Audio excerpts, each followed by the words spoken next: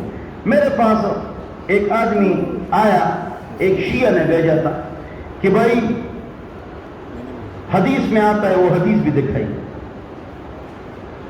کہ جب امیر معاویہ کو منبر پر دیتے تو اس کو قتل کرو. حوالے تو ملتے ہیں آگے پیچھے. تو میں نے کہا اس کے بہت سارے جوابات ہیں لیکن میں ایک جواب دیتا ہوں کہ دے دو. میں نے لکھ لیا. میں نے کہا حضور اکرم صلی اللہ علیہ وسلم فرماتے ہیں نعوذ باللہ آپ کے بقول کہ جب امیر معاویہ کو منبر پر دیکھو اس کو قتل کرو، اور حسن حسین نے ان کے ہاتھ پر بیعت کر دی. یار یہ تو عجیب ہو گئی. میں نے کہا جواب لے آؤ. بالکل خاموش ہو.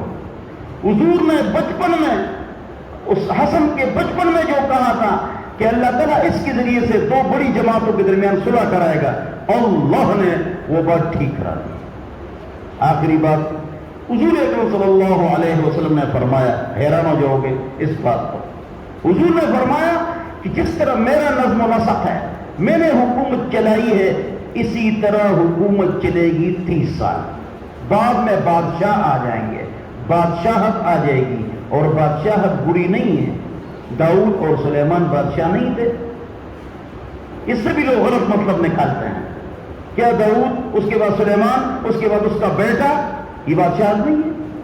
علی کے بعد بھی بیٹا آیا ہے. پھر رضی اللہ عنہ وعلی نبینا وعلیہما الصلاۃ والسلام.